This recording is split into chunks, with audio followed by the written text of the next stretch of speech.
Hello, everyone. This is Dorie Clark, and we are here with our weekly Newsweek interview show, Better, where we speak with authors, entrepreneurs, and other thinkers about the topics that can improve your quality of life. And our guest this week is John Strelecky. John is a best-selling author. His books have sold more than 8 million copies. One of them is called A Cafe on the Edge of the World. Another that we're going to talk about is called The Big Five for Life. And we're going to talk with John about how to find meaning in your work and in your life. John Strelecky, welcome. Thank you so much, Dorie. Great to see you. Really great to be here. And welcome to everyone who's tuning in from around the world. Please feel free to type into the chat box and let us know who you are and where you are dialing in from. Now, John, a question that I have just to start this all off. One of the main themes in your book, your books and in your life is that now, a number of years ago, you were living a fairly traditional life with a fairly traditional job, and you gave it all up to go travel and to have adventures. I think a lot of us might say, that sounds like not a bad idea. Can you talk to us a little bit about what sparked that realization and why you decided to do it and how it was actually possible? Because I think a lot of people would be like, well, that sounds nice for John, but I'm never going to do that. So give us the 411. How did you pull this off? So I had been an adventurer at heart since I was a little kid and always wanted to see the world, but the path to actually doing that was not something that was incredibly clear to me. But I was in my early 30s. I was on a very fast trajectory in a consulting firm. My expertise was helping companies be more successful, and I would be flown around the country and show up on a Monday morning and add value in the ways that I possibly could to the board of directors. It was good work. I was treated well by the company that I was employed with. I found it interesting, but it wasn't exactly like the super big heart connection. And so I was in my early 30s and I was looking at the people that were 10 years older than me. And I asked myself kind of the tough question, Dorie, which is, if I keep going the way that I'm going in 10 years, who will I be? And basically I was looking at the people 10 years older than me and thinking, I'm going to be them, right? Same company, same type of job, different maybe role and responsibility, but that's who I'll be. Not that there was anything wrong with those people or anything wrong with the job they were doing, but I didn't want to do that. I didn't want to be that guy 10 years later. And so, I made a radical decision. Everybody almost to a T used the words, that's crazy, but left it all behind. Cause just people say, oh, well, yeah, you take a gap year when you're 18 or 22 or whatever, you go see the world. And then you sort of, do what you're supposed to do. Most people don't do that when they're in the early 30s on the trajectory you want to be on for your career, but it changed my life completely. Like I said, I had dreamed about seeing places and animals and cultures around the world. And here I was for a year backpacking around the world and seeing it and doing it and experiencing it. And it set my life on a really spectacular trajectory, actually, because it was when I came back from that I wrote The Cafe on the Edge of the World, which then led to The Big Five for Life and all the rest of it. So had I not taken the leap into the void, which is one of the toughest things often in life, I wouldn't be who I am today. That's amazing. Thank you. We're here with John Strelecky. I'm Dorie Clark. This is Better, our weekly Newsweek interview show. We want to say hi to some of the great friends tuning in from around the world. If you're just joining, type into the chat box. Let us know who you are and where you're dialing in from. We have great friends like Carolyn, who's joining from Cary, North Carolina. Beth is in London. Annette's in Solana Beach. Allison's in Toronto. Anna's in New Hampshire. Kurt is tuning in. He's impressed. He says, 8 million copies. I sold 800. Well, your book is great, Kurt, so mazel to you. We've got Peter from Edinburgh. We have Patricia joining from Boston. We've got Paulina in Cleveland. Jai is in Delhi. We've got a LinkedIn friend from Portugal. Dawit is in Ethiopia. Kathy is in St. Louis. Kate's at Duke University. And Cynthia's in Hollywood. We love having every single one of you. Let us know who you are, where you're dialing in from, and your questions for John Strelecky. Now, John, just in a logistical sense, for somebody who might be considering something like what you are, what you have done in the past, where you just took the year off, you were traveling all around the world. How did you actually pull this off? Was this, you saved like a maniac for years beforehand, or what would be the thinking for someone who's like, okay, I totally want to do it? How do you actually pull it off? It's funny, Dorie, before I left, I thought to myself, this is probably going to cost me a lot of money and I will be paying this back for the rest of my life, but I don't care, because again, I was at that point where I just felt like that was missing, something significant was missing from my life. The fascinating thing is that the world is actually quite inexpensive. Having traveled only in the US primarily prior to that, my budget expectations were radically different than the reality out there. The trip was less than $40 a day to go travel around the world. Central America, Africa, Southeast Asia are incredibly inexpensive and yet spectacularly beautiful. The people are amazing. The food is incredible. And so it was a big aha to me. This again goes into that stepping into the void. You don't know what you don't know. But if you step into the void a little bit, then you start to see, oh, this reality is a bit different than I was expecting. As a just pure travel tip, I will say for anyone out there who's thinking, I think I would love to do this, pick up a copy of Lonely Planet. It's a series of books, and they sell them by the country that you want to go to. And reading through that 5 minutes a day, every night before you go to bed, will be a fantastic kickstart to get you out there backpacking the world. I love that. That can be a very inspirational source of just sparking some ideas. So that's great. We're here with John Strelecky. Yeah. He is the author of a number of best-selling books. One is called The Cafe on the Edge of the World, and we're here about talking about how do you find your meaning in work and in your life. If you're just joining, hit us up, type into the chat box and let us know who you are and where you're dialing in from. And if you're enjoying the conversation, hit the like and share button so that your friends can benefit from it as well. Now, John, your books have a very particular niche, sort of particular slant to them, which is that they are. I guess you could call them. This is probably wrong language, so you can correct me. But I would call them maybe business fables, where they are stories that you are telling. This is not a nonfiction. Do this, do this, do this. These are stories that you are telling. And they have a sort of inspirational message, not just about how we conduct our business, but also about how we conduct our lives. And I'd love to hear a little bit about how you think about this. I mean, for somebody who might be in the place where they are struggling, they're going to work, they're doing their thing, they're feeling their way, but they might not feel very engaged. They might not actually particularly feel like, oh yes, I am living out my purpose in the world. How do you begin to tap back into that and into those feelings? Yeah. So first of all, your assessment is real close to spot on. Certainly the Big Five for Life book is set in the context of leadership, because it's a story of a 55-year-old man who runs these amazing companies. His people love them. His people love him. They love the way that he leads. And you learn in the opening pages that he's dying. And so over the course of 249 pages, you come to love this man and everything he stands for. And then he dies. And I wrote it that way. There was actually 3 leaders that I was thinking of when I was writing that book. And I was asking myself the question is, what would the greatest leader in the world look like in terms of the day in, the day out? And what's fascinating is that particular book, although it's set in the context of leadership, I've had many, many, many thousands of people tell me that they love that book and they have nothing to do with leadership. And The Cafe on the Edge of the World, which really is not set in the context of leadership. I've had many companies where they are distributed to all their employees. So it's been a funny and interesting connection. But the overarching theme that I find is that it's people who have a desire to live a life that is more purposeful. And so they want to wake up in the morning on a Monday and be excited about whatever they're working on. I'm a huge right brain, left brain guy. So I'm very creative in the way that I create my stories and the characters and the stories that I tell. But I'm also very left brain in the way that I approach life. And so when I look at the minutes of the week, 70% of your awake life, Monday through Friday, is either getting to work, thinking about work, or working.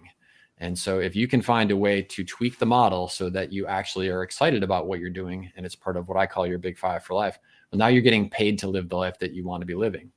And so a question I'm constantly asking myself, and I encourage other people to ask themselves, is who is living your dream life? Because there's probably at least one and probably 1,000 people out there who are living some version of your dream life, whether it's flexibility in the work hours, the type of work that you do, the type of salary you get paid, the type of people you interact with.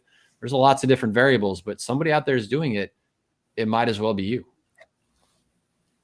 I love that, John. Absolutely. Yes. I mean, if somebody's living your dream life, might as well be you. That's exactly Why not, right? Yeah. But I think that it addresses a point that I struggled with for a long time, both in my career and in my personal life, which is you have to be willing to accept that it's okay, that you're worthy of that. Okay, during my statistically 28,900 days on the planet. And by the way, if you really want to freak yourself out, take your age, multiply by 365, subtraction 28,900. Statistically, that's how many days you have left on the planet. That will be a big, okay, I'm going to do something significant in terms of changing my life in the way that I want it to go. But why not? Why not be the one who takes that step? Life is better when you're waking up again on a Monday morning and you're excited about what you're doing. So why not? and Amen. embrace it. Like, okay, I'm willing to let myself be happy. I'm willing to let myself do a job that I'm excited about. It's a personal choice. And let me tell you, as someone who struggled on the other side of that for decades before I made that choice, it's a lot more fun on this side of it. And why not? Yeah, that's fantastic. We're here with John Strelecky. He's the author of a number of books. One is The Cafe on the Edge of the World. Another is The Big Five for Life. You can follow him on Instagram. Just go to @JohnStrelecky. I'm Dorie Clark. This is Better, the Newsweek weekly interview show. If you want to make sure you never miss one of our weekly interviews, just go to DorieClark.com. You can sign up, get a free self-assessment, and you'll be added to the email list and get reminders about conversations such as these. And some great questions are coming in. Please keep bringing them here. We've got friends tuning in. Camelia is from Indonesia. Maureen is from coastal New Jersey. We've got Lynn in the house. Cheryl is here from Minnesota. And Annette had a great question, John, that I'd like to put forward. She wants to know, what sparked insights for you in your travels? Can you give some examples or share a story or an aha of something that you learned from this time that you spent on the road? Wow. That would be about 42 hours worth of content, and I would love to share that. So I'll just give you a couple of highlights, but yeah, awesome question. It was literally on a daily basis that something would happen. And to that point, one of the things that really hit me was just how precious a day is. Because earlier in my career, when I was in my probably mid 20s or so, I was so looking forward to Friday that when I showed up on a Monday morning, I literally wished that I had the ability to fast forward to Friday at 5 o'clock and start the week there. And then when you're out on the road and you're traveling and you realize how spectacular a day can be, right? A day seeing the Great Wall of China, walking along the far remote reaches that are pretty much undeveloped, untapped. A day in Africa where you get to sit and watch animals, something I dreamed of since I was a little boy. And it's one thing to read it in a book. It's another thing to watch it on a Discovery Channel. But when you're right there and you're looking outside of the car window up at the belly of a giraffe that is walking next to you, it's just transformative. It's life-changing. And so I think that's it, is when you're out there in a way that is so tied to who you dreamed of being at some point in your life, it just shifts your perspective forever. I was very fortunate that I did it in my early 30s because it has changed the trajectory of my decision making. You know, again, first of all, I realized that you could travel the world quite inexpensively. I didn't have to have the mass amount of budget that I thought was necessary. Second of all, I'm not willing to sacrifice a day like I was before. That's very, very powerful. And third of all, it makes you incredibly grateful when you're traveling in third world countries, especially. I remember being in Vietnam, and there's many bands, these outdoor bands, and they play different musical instruments. And when you take just a second and look closer, you realize that many, many of those band members are missing a limb, right? They've lost a hand or a leg in a landmine. You're in Indonesia and you're interacting. I remember this one little girl, 8 years old, that was carving pineapples, like the speed of light. This kid with this giant knife was carving pineapples and offering from sale and taking the money. Like, this kid is like an entrepreneur of all entrepreneurs. At 8 years old, she's standing outside of a temple in Indonesia. And it just reinforced for me just how lucky I am that I get a US passport, a Western passport. I did nothing to deserve that. Absolutely nothing to deserve these opportunities. And so shame on me, first of all, if I don't take advantage of the fact that I've gotten this gift to go see this amazing planet. And then for me personally, shame on me also if I don't do something to try and help make a difference in the life of someone else to give them that opportunity. Yeah, that's terrific. We're here with author John Strelecky. He's the author of a number of books. One is Cafe on the Edge of the World. Another is The Big Five for Life. And we're talking about how to tap into meaning and purpose in our work. And some great questions are coming in. One came in, John, from Anna, and she's curious. The first step is really finding one's inner pursuit, one's inner purpose. And how do you do that? Wait, this seems like very amorphous, right? How do you even go about something like that? What advice would you give for someone who is starting that journey or is just not quite sure what initial steps that you should be taking? Okay, so this again is a long conversation, but I'll shrink it down to just a couple of quick tips. And that is the first one I want to do is commend you for even asking the question. To me, that was the first step in my journey. The very first question in the cafe book on the menu is, why are you here? And that's a question that I was asking myself from as long as I could remember. And it's very useful to allow ourselves to ask that question in a quiet environment, no distractions, turn off the phone, turn off anything that is going to be pulling your brain away from that very question. And then go for a walk in the woods, go for a walk along the beach, something in nature, and ask yourself that question, why am I here? And if we allow ourselves to ask that question 2, 3, 10 days in a row without expectation about what's going to come, without feeling the pressure of I have to know the answer right now, it is amazing what will come forth from the unconscious mind. And the great news about that is that in all the years, all the people that I've had the great pleasure of working with to help them discover their personal big five for life, I've never met a person yet, Dorie, that didn't already have it inside of them. My job was to simply peel back the layers of you have to do this, you should do this, you can't do this, to allow that to come forth. And so whether it's the exact person who asked the question or anyone else who's listening or watching on this, know that it's in you already. And the trick is to allow it to come forth. Another tactical thing you can do is a very specific little thing is ask yourself, what do you love to do when you don't have to do other stuff? So, on the weekends, oh, you can't wait for the weekend to get there because you get to go kayaking, or you get to go ballroom dancing, or you get to go, like, what is the thing that is the thing you love to do when you don't have all these other things that are sort of keeping you from that thing? And then ask yourself a couple of really simple questions. Well, who's already doing those types of things when I do them on the weekend? Like, who's teaching that class? Or if your expertise is marketing, who's the marketing person for that class? Who's the scheduling, the event person? You can get this is the very simple example that I like to use is, listen, if you love kayaking and your expertise is accounting, at least get a job as an accountant in a kayaking company. And I know that sounds so ridiculously simple, but almost my entire life until it came to me, nobody ever explained that to me. I don't know how that isn't like part of our everyday wisdom. That should be part of high school, your first job when you're getting your first job, but it's not. And so know that that's possible. You might as well do that. Amen to that. Yeah, no reason that we can't. And so you were alluding to this, John. I want to sort of lean into this a little bit more. Your book, Big Five for Life. Now, those of us who have been lucky enough to go to Africa, go on safari, we know what the Big Five are. The Big Five are the animals that everybody wants to see when you're on safari. But you mean something different by this. And so when you have your book, The Big Five for Life, what are you talking about? And can you sort of explain the concept to people? Yeah, I mean, the idea comes from the African Big Five. That's where I had the big aha moment, was in seeing the animals of Africa, which again was something that I had dreamed of since I was a little boy. And what struck me after I came back from the experience was, so people gauge the success of their safari experience. If they see 3 of the African Big Five, it's okay. 4, it's even better. 5, it's like nirvana. That was like exactly what I came to Africa for.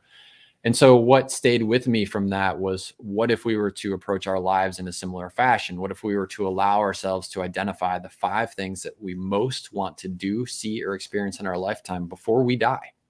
And then we were to align our resources, our time, our energy, our financial resources, all of those things towards those big 5 for life, so that at the end of our life, no matter when that is, we could look back and you say, well, no matter what else I did or I didn't get to, I got to the things that mattered most to me. And again, this is something that ideally we would be getting when we're very, very young and structuring our lives in this fashion. It didn't happen that way for me. It doesn't seem to happen that way for hardly anyone. And so although it's a simple concept, the application of the concept I've found to be very life-changing in my own life and very life-changing for others. Yeah, I love that. That's great. We're here with John Strelecky. He's the author of multiple best-selling books. I'm Dorie Clark. This is Better, the Newsweek weekly interview show. If you're enjoying the conversation, hit the like button and share button and type your questions for John Strelecky into the chat box. We would love to have them. We have lots of great people tuning in, like Gail from North Carolina. Hi, Gail. We're both very glad to see you. Now, John, something I wanted to ask you about. I know that as it happens, this month you are doing a sort of special promotion on Instagram. And I want to hear about this. This sounds pretty good. John Funds Your Dream. This is your Instagram where people can learn a little bit more. But can you explain this concept? What the heck are you doing? Yeah. So every year I have an exercise that I go through, which is a process of identifying what would make this year the best year ever. It's something that I do individually. It's something that each member of my family does. And then we sort of pool. It's something that my team and I do.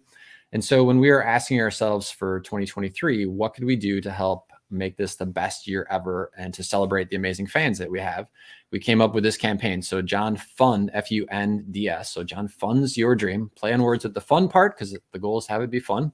And also the funds, because every 21 days, we're going to pick one of the followers of our channel, our Instagram channel at John Strelecky. And we are going to contribute up to €1,000 or $1,000 if you're in the States towards your dream. And so if your dream is to go shark cage diving in South Africa and you're the one who's picked, well, guess what? We're going to help you get there and experience that. If you always dreamed of eating at a 5-star restaurant, that's like something you cannot wait, you're thinking about it, dreaming about it, salivating over it, and you get picked, then we're going to fund that. And so the goal is just to create an opportunity for goodness, for laughter, for fun, and to get that taste of the life that you're dreaming of. Because what I discovered in my travels, Dorie, is that when we allow ourselves to just touch greatness as it relates to whatever is greatness for us, again, whether it's traveling the world, taking a dance class, shark diving, whatever, but when you allow yourself to touch that piece of existence that you so want to, it is unbelievably inspiring to make that more of your life. And so this big campaign, the whole goal of it is to allow people to touch that part of themselves that they always want to experience something amazing so that they can have more of that in their life. That sounds great. And so people can learn more and get in the pipeline for being considered for this at just follow you on Instagram. It's at John Strelecky. So thank Absolutely. you. All the details, all the instructions are there. And every 21 days, we're going to pick someone. And so it's going to be super fun. That's amazing. That's right. So, watch out, Gail. You might get to go shark cage diving. So this is gonna be very good. Excellent. So, John, one of the things that I wanted to ask you about, your books have been very successful. They've literally sold millions of copies around the world. They're very popular, not just in the US, but globally, which is really cool. Can you share some of the most important lessons that you've found about book marketing? Almost anybody who has published a book or who knows an author is aware it is not easy to get people to buy books, especially nowadays. The idea of somebody, paying $20 or whatever it is for a thing when it's so much easier to spend $10 a month to watch every single thing on Netflix. That's hard.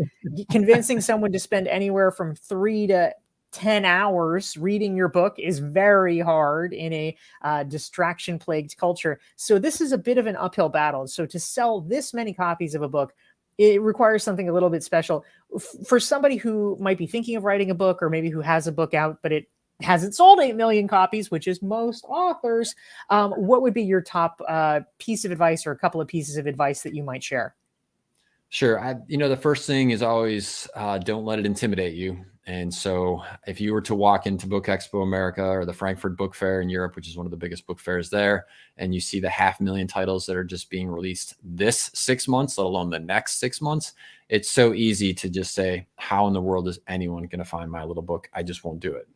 And I would strongly encourage you to not let that overtake you, because if there is something inside of you that says this is a book and this is waiting to happen, then there's a reason that it's supposed to happen. And maybe it's going to change the life of one person. Maybe it's going to change the life of millions, but there is a reason that that is part of your story. And so I really encourage you to embrace that. I will tell you from a process perspective that I always write from the heart. I think if I write something that makes me laugh, it's probably going to make somebody else laugh. If it makes me cry, it'll make somebody else cry.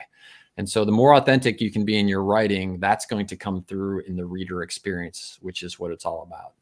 From a very, very tactical, but this has been one of the most effective things I've done, is when I get finished with a book, I will, and I'm very tactical in the way that I write. So I write 10 pages a day. I get up in the morning, I write 10 pages a day until the book is done.